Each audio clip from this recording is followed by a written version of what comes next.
Mismong si Police Chief General Romel Francisco Marbil ang nag-utos sa mga armadong pulis na pumoste sa labas ng KOJC Central Headquarters sa Davao City. Yan mismo ang inamin ng mga kapulisan na 24 oras na nakaposisyon sa mismong harap ng nasabing religious compound.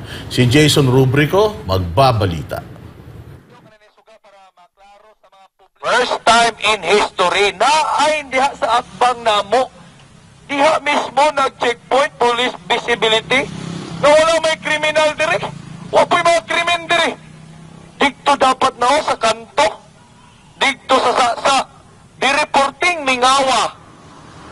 Sa unahan ay Highway Patrol Group, na City Mobile Group, full battle gear.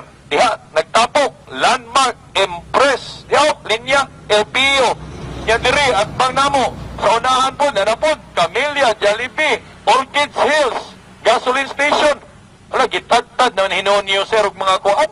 Patrol car. Parami ng parami ang bilang ng mga armadong pulis malapit at mismong sa harap ng Central Headquarters ng The Kingdom of Jesus Christ sa Davao City. Yan ay matapos nga ang iligal at karumal-dumal na pagsalakay ng mga kapulisan sa mga KOJC Religious Compound noong June 10, 2024. Ang nakakabahala para sa mga KOJC missionary ay nagmula ang mga ito sa iba't ibang unit ng Philippine National Police, kabilang ang Davao City Police Office, Area Police Command Eastern Mindanao, Regional Mobile Force Battalion 11, Highway Patrol Group at mga pulis na nagmula pa sa Region 10 at Region 12. Kaya ang malaking tanong ng mga KOJC missionary, ano ba ang punto ng pagkakaroon ng napakaraming pulis sa harap ng isang religious compound sa 10 oras ng gabi hanggang madaling araw? At ang masaklap pa ay nakaposisyon sila 24 oras. Ano ba ang meron kung bakit nagmula pa ang mga ito sa iba't ibang unit ng PNP? Ngano man gyud nga naa man gyud sila diri sa atbang, nagkumpos diri, nag-abot sila diri. Murag lain-lain nga lugar nag-abot sila diri. Mao na nga natingala ta nga wa may kriminal diri sa KOJC. Instruction mo sa mga sir, police visibility, so wala may illegal orders, di mo siya illegal orders, so follow ra po sir. Police visibility man mo game mo sir, nagpatrolya mo. Baktas mi dito niya, tapos balik na po. Kung katwiran nila ay police visibility, ang tanong ngayon ng mga misyonaryo, bakit sa madilim na lugar sila nakaposisyon na hindi yung madaling makita ng publiko? Tanawa, sa kang ngit-ngit. Yung ana, kuhan. Yan ang police visibility. Ngit-ngit kayo, sir. Dito mo sa may pustiyo kanina suga para maklaro sa mga publiko, motorista, nga police visibility. Visible ba? From the word visibility, visible mo. Dili diya sa nagtago, sir. Ni anak ang ngit-ngit, oh. Tanawa, pasigang suga. Let there be light. And there was light. Tanawa, suga, siga. Oh, isa pa. Gani. Lima ka, upat ka suga itong gitutok diya para mahayagan lang yun sila. Ano? Para watay tinaguan diri. Para mahayag ba, makita nato sa mga aktibidad. Kay police visible, oh, hayag kayo. Ning ana dapat Kinwestiyon din ng mga KOJC missionary nang sila ay pagbawalan ng mga pulis na linisin at putulin ang mga matataas na damo sa nasabing lugar. Paundang gani mi diha, wala gi palahos. Ang mga pulis pud nga nagbantay dire, may mga ilang gipaundang. Ning ana, ambot unsa po ilang rason nganong gipaundang nila nga maayo man ang among gibuhat nga mahinluan dire. Dakong katingalahan. Dako kayong katingalahan. Kaya sa lahat ng mga panggigipit at panggagambala na ginagawa ng mga kapulisan hanggang ngayon sa The Kingdom of Jesus Christ, sino ba talaga ang nag-utos sa kanila? Sa head sa ano sir, sa RFB 11? Si Sir Colonel Sibalo sir. Colonel Sibalo. So instruction ni Colonel Sibalo? Bali sa taas na dyan muna ano sir. Taas both Yes, si Marbil? Yes sir. So instruction ni Marbil. Yes sir. Sa taas na ano sir, instruction sir. Matatandaan din na sa isang press conference kamakailan ay sinabi ni Interior Secretary Ben-Hur Abalos na ang paglusob ng mga kapulisan sa mga religious compound ng KOJC noong June 10, 2024 ay pinag-isipan, pinag-aralan at talagang pinaghandaan. Para sa Diyos at sa Pilipinas kumahal, ako si Jason Rubrico, SMNR News. Ayan na, yung mga nakikita natin na effect nitong mga series of events na nangyari nitong mga nakaraan.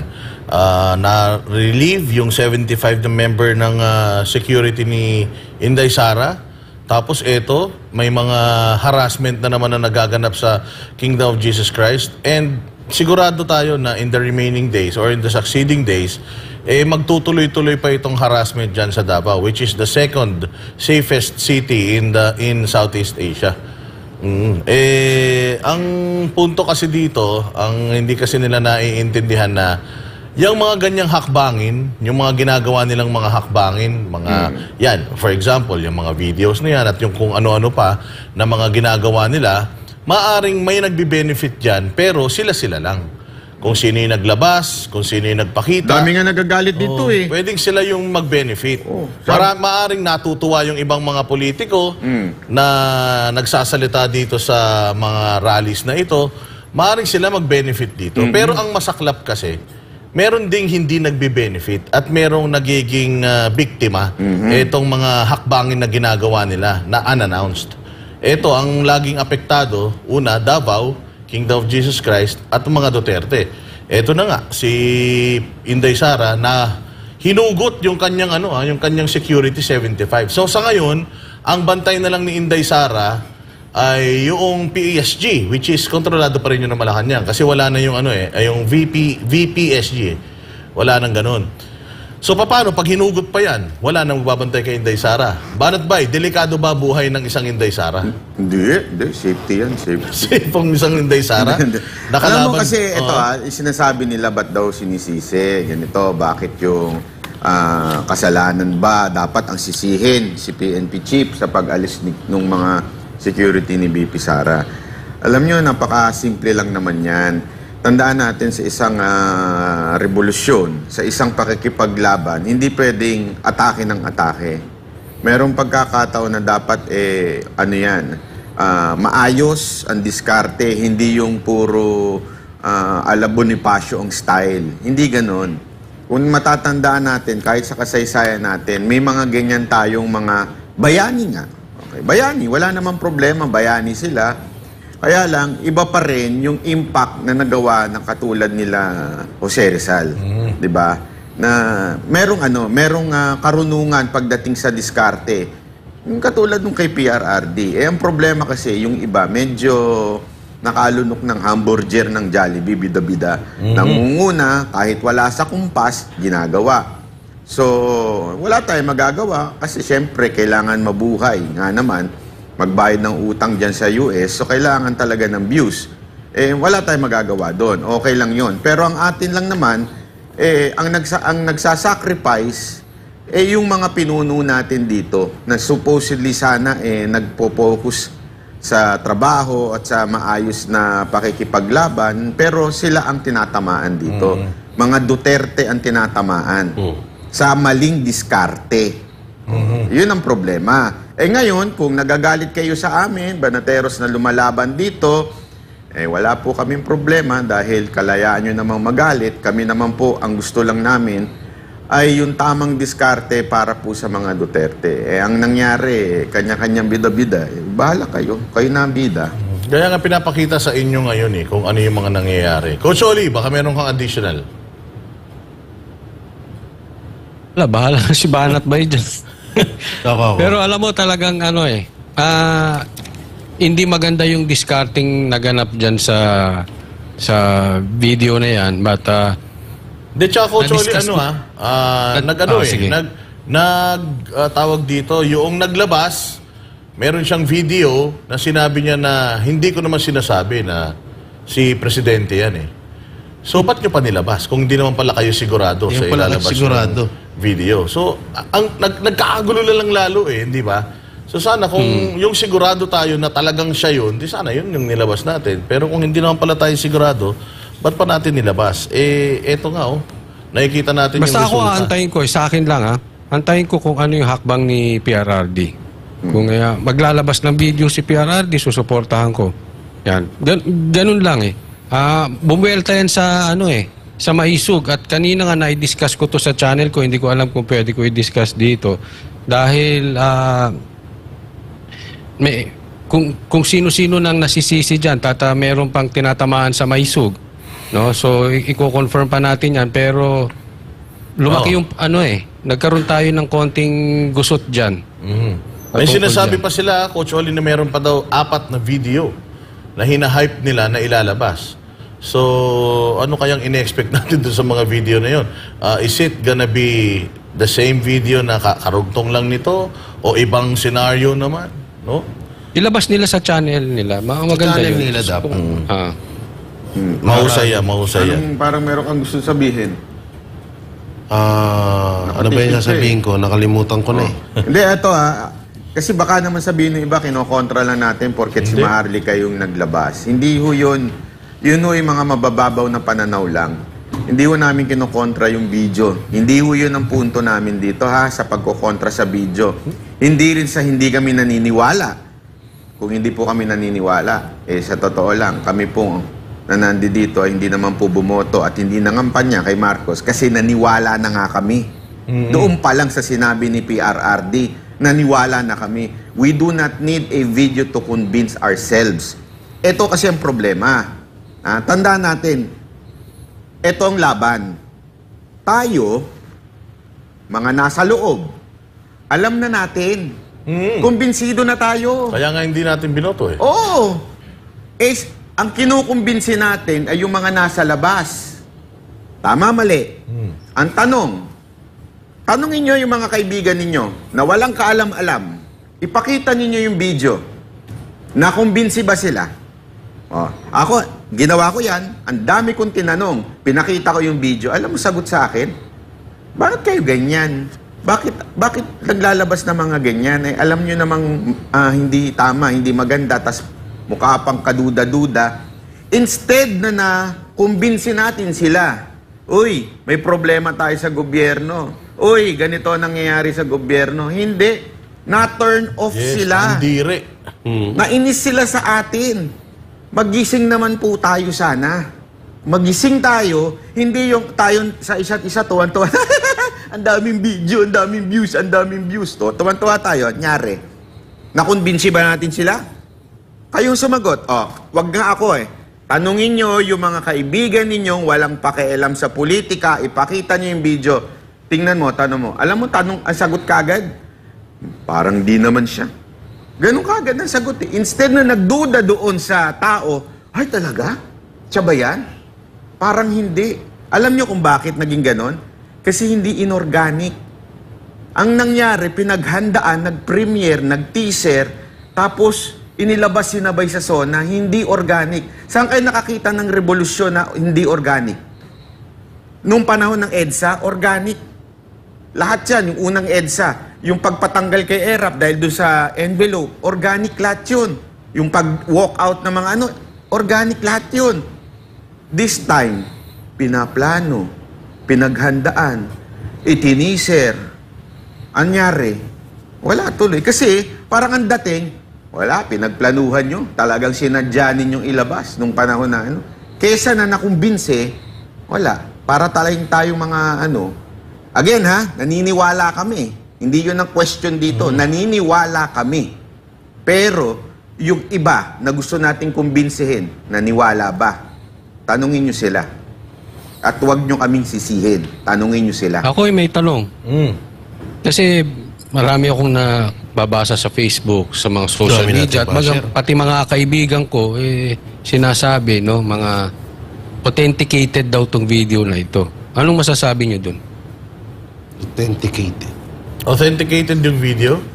Hindi, pinakita ba nila yung proseso? Yung authentication? Kasi kasi Coach Oli, pwedeng authenticated yung video na hindi siya AI, pero it doesn't prove na yung presidente ng Pilipinas yun. Ibang usapan din yun. And madami ka pang ipoprove doon sa video na yun. Ano yung kanyang kinuha, ano yung nakalagay sa lagayan. Kailangan mo i-prove na illegal substance yun, di ba? So, madaming proseso kasi talaga para mo masabi na itong video na ito substantial enough para yung gusto nila na mapatalsik yung presidente, magawa nila. Oo. So kung titingnan natin yung proseso ha. O kung admissible ba to, inadmissible ba to?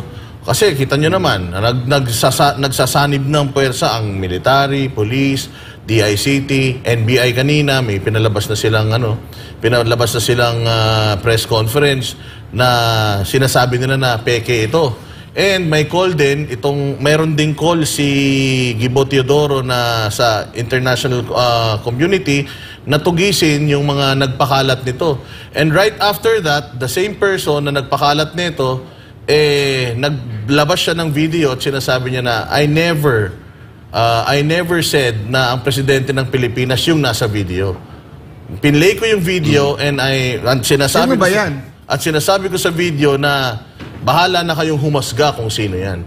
So ito yung sinasabi natin na maliciously pinlay yung video sa isang rally na konektado sa mga Duterte. Ang problema, dahil yung rally na yan yung organisasyon na yan ay konektado sa mga Duterte, gaganti ang mga makaganti ba sa kanila ang gobyerno? Nasa ibang bansa sila. Pinatawag nga sa Senado, hindi na ipatawag dahil kailangan makipag-usap muna sa gobyerno niya. So, yun yung ibig natin sabihin.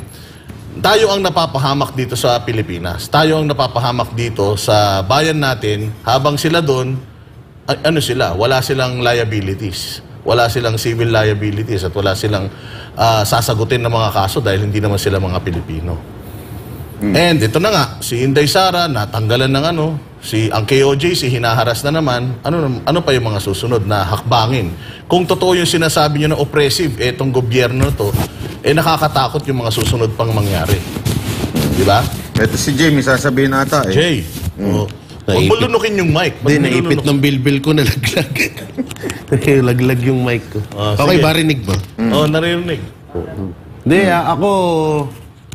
ako may na ako dyan eh. May sinabi na ako dati dyan sa sa live ko. Kasi napapaisip ako dyan palagi na hindi kaya parang lang to, pain. Dalawa, pain sa vlogger at pwedeng pain para sa Duterte. Para ipain na para makasira, makapahamak. Kasi kung nag-iisip ng maayos yung naglabas ng video na yan, hindi ilalabas ang maisog yan eh. Hindi ilalabas nila kasi alam nila na mapuputukan dyan yung mga Duterte. Dahil alam nila yung maisog ay Duterte. Duterte, yeah. Diba? Kung talaga, yan eh.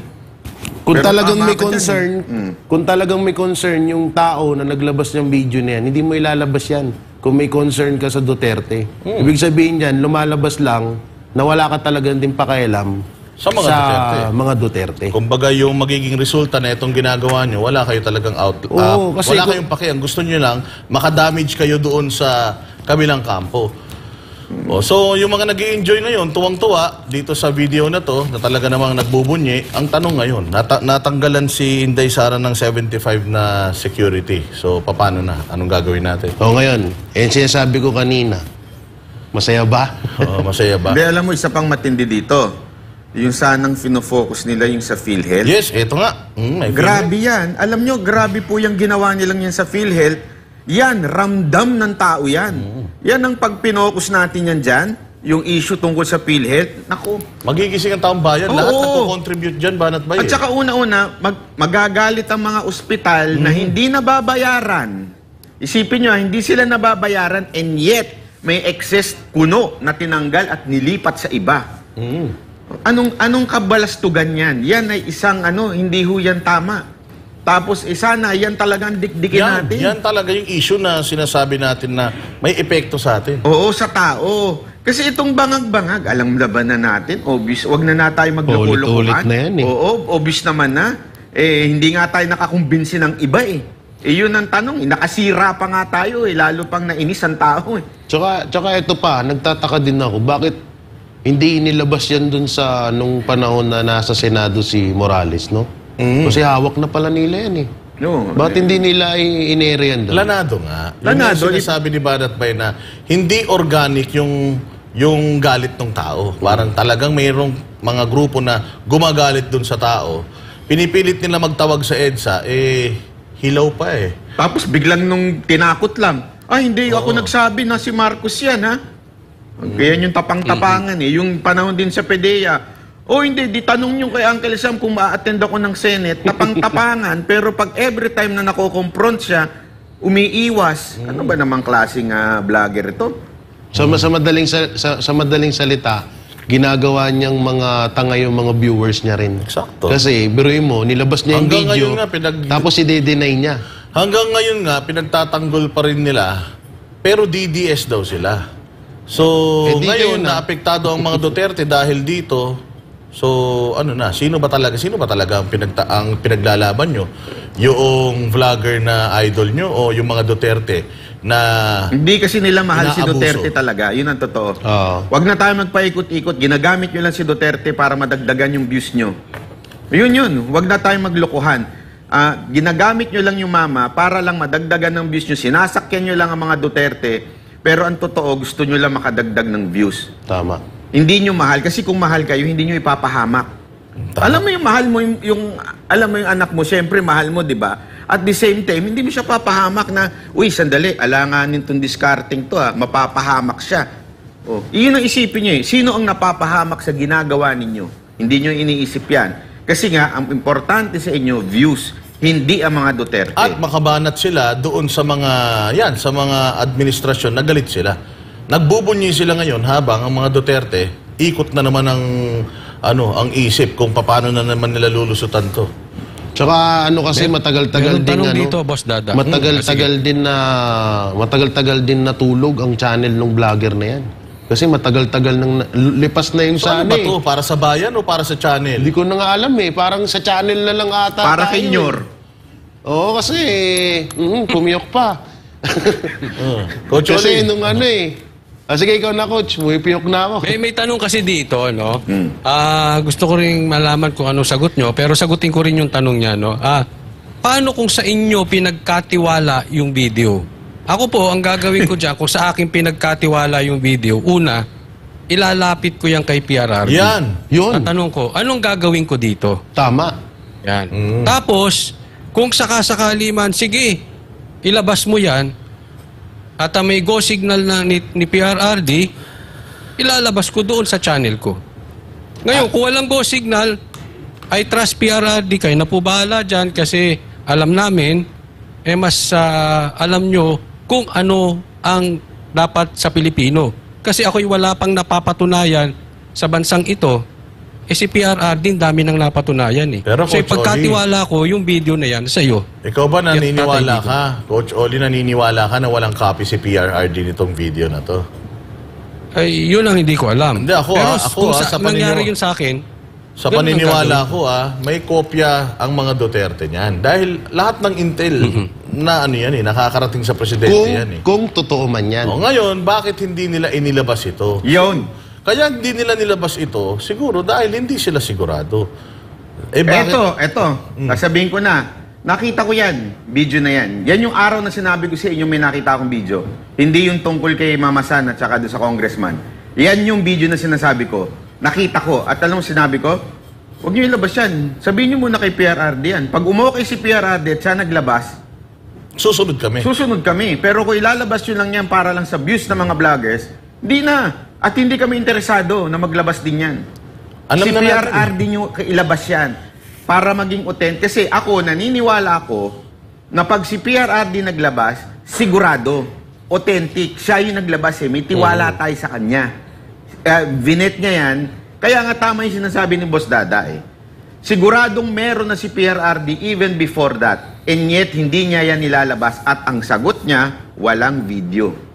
Bakit? Tanong niyo sa sarili niyo, bakit niya sinagot na walang video and yet alam niya yung video na yan sigurado noon pa? Tanongin niyo sa sarili niyo, kung may utak kayo pero kung wala, edi makinig na lang kayo kay Maharlika.